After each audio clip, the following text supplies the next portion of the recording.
when we talk about prebiotics and probiotics. Okay, now can you supplement this with a probiotic, especially that spore, soil-based? Yes, but I prefer getting things naturally through food. Now, when we talk about pre and probiotics, probiotic means life, something helpful for life. Now, and these actually help benefit the good bacteria in your intestinal system. And there's a balancing act. I like to look at it as a garden, okay? Right. And the probiotic is the actual seed. Now, the seed does not grow unless it is fertilized. So a prebiotic can be used to fertilize the probiotic to help it grow. Now, you just have to help it out with the sunshine, the rain. And you can do this with food. There are actually prebiotic foods you can get, like cavassa, there is potato starch, plantains, and if you just do this and rotate it once a day, that will actually help the beneficial bacteria. And that also gets back to the probiotics. There's so many wonderful probiotics out there in foods. You have dairy kefir, you have kombucha, you have kimchi, you have sauerkraut, and rotate, because each one of these has a very different makeup of probiotics. Rotate just a forkful. You know, once a day. I was reading that if you get a good sauerkraut from a store, right, and you take a serving of it, there's more probiotics in that than an entire bottle of capsules of probiotics that you would take in a month. Yeah. Now, that right there ended my buying of probiotics and capsules immediately because I just love eating sauerkraut anyway. It tastes, and they're like I said, there's so many different kinds, but flavors, the power of it, the power of that food, and how, and plus, you know, things like cabbages, all these things have fiber in it that feeds good bacteria, and all these. So there's just ways of doing it that I think the big issue with most people is that we've gotten so far away from eating any type of a natural diet that our guts just didn't have a chance. We just really didn't have a chance to produce bacteria to feed into it. And then if you fall into that trap of having too many antibiotics, then you're just in this downward It's going spiral. to wipe things out. Now, a couple other things you can do. We talked about bone broth. This is actually very healing to the gut too. And basically, it's the bone and breaking down of the collagen, which is actually glutamine, which is a lining for in the stomach, and a nutrient that is very highly used in the body. There's also that in colostrum. When you think of colostrum, a mother, when she breastfeeds, the first 3 days, it's not milk, it's colostrum. That actually has beneficial bacteria and prebiotics to actually help boost the baby's immune system. So colostrum has also been known to be used to help heal the gut lining too. So it's interesting. Well, breastfeeding, you know, it's becoming one of those things nobody does anymore. And I can honestly attest that probably my youngest daughter is alive today because she was breastfed. She ended up with hemolytic uremic syndrome. If you remember back in, I think, 2006 or so, they had the spinach E. coli crisis in the United States. And a lot of people died. A huge amount of people got sick, but there was 20 people nationwide that got hemolytic uremic syndrome, which basically means your body's dying. It's consuming its own red blood cells, and when it reaches a certain point, your kidneys fail and you die. Well, my daughter was one of those 20 people. Oh, wow. In fact, there was 5 people in Northwest Ohio that even got sick from the spinach. That was the 5 people that lived in my house. And we got sick because my youngest daughter, who was about 16 months old, loved eating spinach. So I went to the store and got a bag of spinach, and she was eating it. We were all eating raw spinach salad, and then one day one of them got sick, and the next day 2 of us were sick, and then all of a sudden she was sick, and she spent 10 days in intensive care. And well, I bet that was a stressful time for you. That was I ended up, I didn't know if I had a backache because of the E. coli poisoning I had, or because I was sleeping on the floor for an entire 10 days, right, in the room. And so, but our doctor interviewed us, and this information here is so profound to me, is that we had a doctor who was from Syria. So he was different. He practiced medicine a little different. He was a kidney specialist for Northwest Ohio.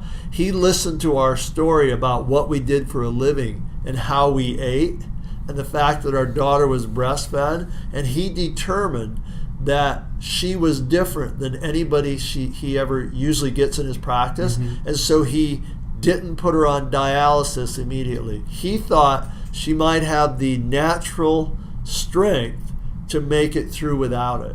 Wow. And this is the greatest example of why you want to eat well, to me, because you never know when you're going to have a crisis, and your survival depends on how much internal energy you have. For my daughter, his decision means today, because it took 9 full days for her to have one thing show up to where he knew she was going to make it. So we went 9 days not knowing whether she was going to live, right? But on the 9th day, her kidney marker went up. It was improving. Oh, great. And it was unbelievable. But he made that decision that she was strong enough to do it, and that prevented her from falling into the category to where 75 to 80% of those people will end up having a kidney transplant when she's 11 or 12, which she is today. And she has no problem with her kidneys. Because if you get dialysis at that young age for that syndrome, when your hormones start to change, your kidneys will fail and you'll need to have a transplant. Plus, you're in a 75% higher chance of having high blood pressure, diabetes, heart disease, every chronic illness known to man because of impaired kidney function. She missed the whole thing based on his decision, based on the fact that she was raised healthy. And he realized that she was strong enough to make it. So that also comes down to resistance. So, during cold flu season, okay, since I still work in urgent care setting. Right. We talk about the flu vaccine and why I myself personally have chosen not to do it. And I have found I come in contact with people day after day that have respiratory illnesses, influenza. I've been coughed on, spat on. But yet I remain resilient. Why is that? That is because the best I can. Again, I'm a work in progress. I'm still not perfect. Right. Stress management, sleep, proper nutrition, supplementing when I need it. And I think my resiliency has helped me there. And plus, we know the flu vaccine is a whole bunch of very smart doctors and scientists a year before that make a determination what the possible strain will be, looking to a crystal ball a year later.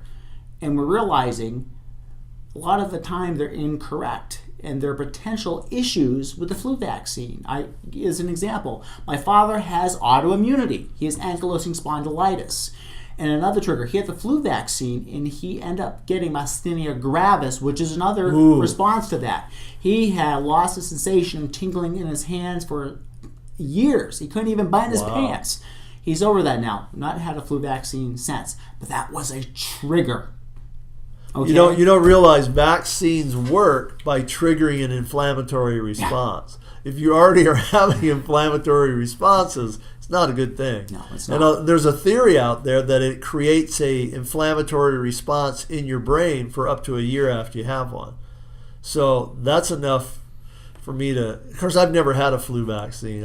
It's not for me. I've had the flu. I don't think it's that bad.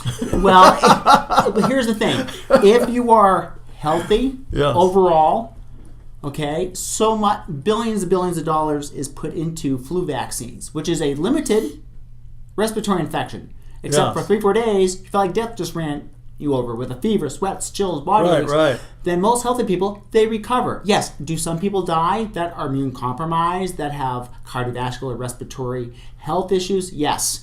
But fewer people die from the flu than die from chronic disease. But so much emphasis is put into this little time of year and more money put into the flu vaccine. Okay? Right. And half the time we don't know if they're going to get it right from the year before, or what even the mercury and the other chemicals are going to do to you long term. Or those people that have autoimmunity. Right. It may trigger something else, let alone children. Yeah, there's so much danger involved with it. The sad part about vaccines is that some of them are very helpful, some of them are very useful, but there seems to be this idea that you can't question anything because it's a vaccine. You can't question the fact that maybe it hasn't been studied, or they're withholding research that shows that it's harmed a lot of people. and they're making claims that aren't actually true. And there's whistleblower lawsuits out about it now. So my thought on it is, why don't we have more? If it's something that's so prevalent, so many people have to be subjected to it, why isn't there better studies? Why does a pharmaceutical company who makes a vaccine why are they not open to a lawsuit? Why is there a law protecting them from harm that they cause to somebody using their product? That makes me suspicious. That does make me suspicious too. And I also look at children now. They will inject these poor babies that already do not have a built-up immune system. 1, 2, 3, 4, 5, 6 vaccines at one time. Too many at one time.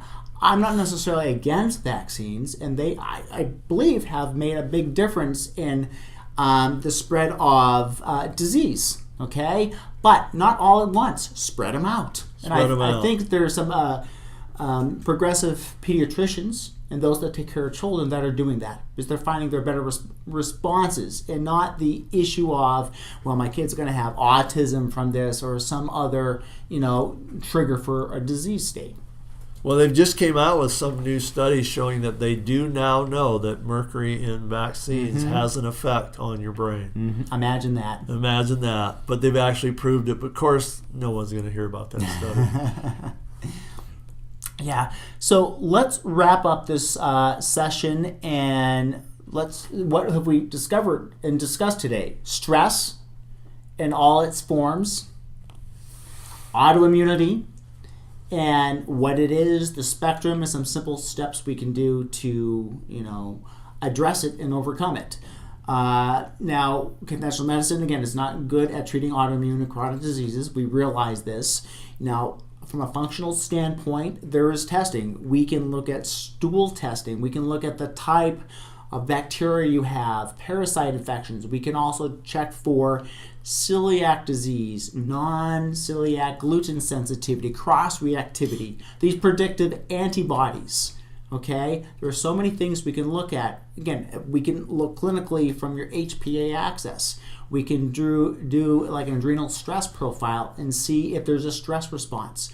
We can actually check for leaky gut too. This comes down to LPS, lipopolysaccharides, zonulin. We can test for that also. So there's so many things we can clinically look at, which I think is important. I think it's oftentimes you don't have to all the time, but it's best to test and you can address. Just not randomly throwing a dart at a dartboard with your eyes closed, hoping you're going to get the center. That's not always the case. Well, for me, one of the great things about all this is that you're actually learning something. You're not just going and have somebody tell you that there's something wrong with you and give you a pill. You're actually going through a learning process to where you're not only finding out what's wrong with you, but what you're doing on your own that may contribute to that and allows you to change it. And down the road, you basically can learn how to change and set up your whole life to where you're not going to be affected by all these autoimmune conditions, all this leaky gut, all these things, because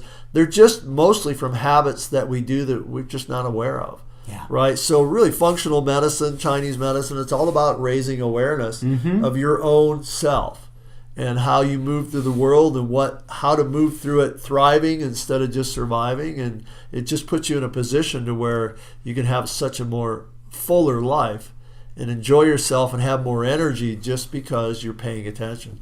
Yeah, and I like what you said there. We're about thriving, just not surviving. So we're taking our whole energy level. I think it's all about energy. If you don't have the energy to get up in the morning because of stress and all these other things that are weighing down on you, change your viewpoint, change your outlook.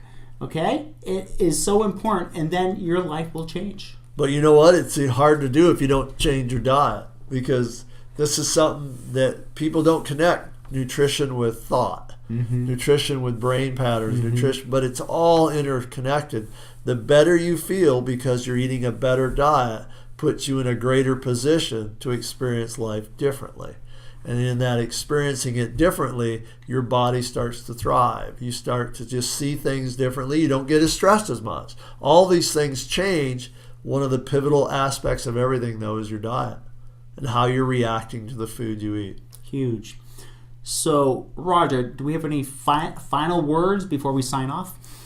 No, except that I'm having fun doing this, and it's great to be able to sit around and discuss, common health issues, because so many. This is what happens with every person I talk to, and you get this, I'm sure, and I mentioned it a little earlier. The fact that people will call you up, they'll tell you they have a condition, they want a pill.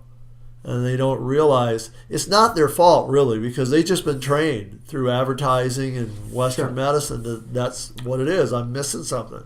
I got to. They don't realize. Well, maybe 90% of your problem is something you're just doing. Yeah.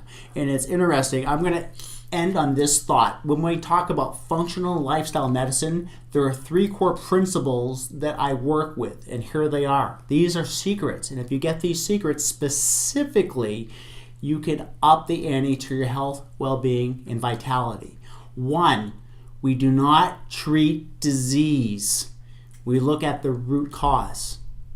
2, disease begins and ends in the gut. And 3, it is the health seeker, the person that determines the outcome, not the doctor or the practitioner.